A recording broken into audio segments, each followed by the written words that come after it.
తెలంగాణలో పర్యటించిన అమిత్ షా అన్ని అబద్ధాలే చెప్పారన్న సీఎం కేసీఆర్ మాటలకు బీజేపీ రాష్ట్ర అధ్యక్షుడు లక్ష్మణ్ కౌంటర్ ఇచ్చారు.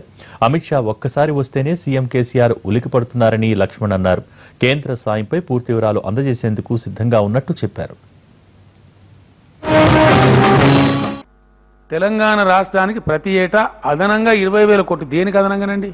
అదనంగా అడిషనల్ 20,000 crores ఇస్తున్నారు. దేనికి అదనం? What is the additionality? I'm challenging mister Amit Shah గారిని నేను ఛాలెంజ్ చేస్తా ఉన్నాను. 200 కోట్లు ఇస్తున్నారా? పోనీ నువ్వు తిన్న భోజనం దళితవాడలో వండనే లే. అసలు తెరాటిపల్లి కానేమో తెరాటిపల్లి పక్క కమ్మగూడెం అని ఉంటుంది. మనోహర్ రెడ్డి గారు అని చెప్పి ఒక ఆయన ఆడ వండించి దళితుల వాడకు పంపిస్తే ఆడ తిన్నారు.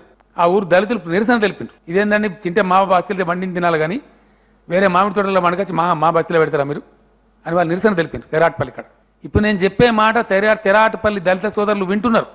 ఒకవేళ నేను తప్పు చెప్తే నన్ను ఏమనుకుంటారు? వాళ్ళు నిర్ణయించాలి. ఇప్పుడు నా మంచి చెడ్డలు, అమిత్ షా మంచి చెడ్డలు తెలంగాణ రాష్ట్ర దళిత సోదరులు కూడా నిర్ణయించాలి.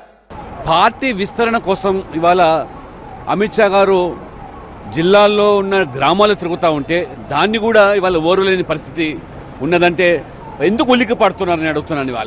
ఇవాళ భారతీయ జనతా పార్టీ కేంద్రంలో మోదీ ప్రభుత్వం తెలంగాణకు, దేశానికి, ఈ రాష్ట్రానికి చేసిన కార్యక్రమాలు, అభివృద్ధి చెబుతూ ఉంటే మీరు జీర్ణించుకోలేకపోతున్నారు. అమిత్ షా గారు చేసిన వ్యాఖ్యలు పూర్తిగా సత్యాలు, వాస్తవాలు. మీరు దళిత ముఖ్యమంత్రిని చేస్తాని దళితులను అవమానపరిచే మీరు దళితవాడల్లో అమిత్ షా యొక్క భోజనం గురించి ప్రశ్నించే నైతిక హక్కు లేదు. ఇవాళ బలహీన వర్గాలను మీరు ఏ రకంగా దళితుల యొక్క నిధులు దారి మళ్లించి మరి దళితులకు 3 ఎకరాల భూమి పంపిణని చెప్పి దళితులను కించపరిచింది మీరు వాస్తవంగా. కాబట్టి ఇవాళ అమిత్ షా గారు తప్పకుండా మళ్ళొకసారి మరి తెలంగాణ రాష్ట్రానికి వస్తారు. ఒక్కసారి పర్యటనకే మీరు ఉలిక్కి పడితే రాబో రోజుల్లో ఇంకా తరచుగా వారు పర్యటిస్తారు.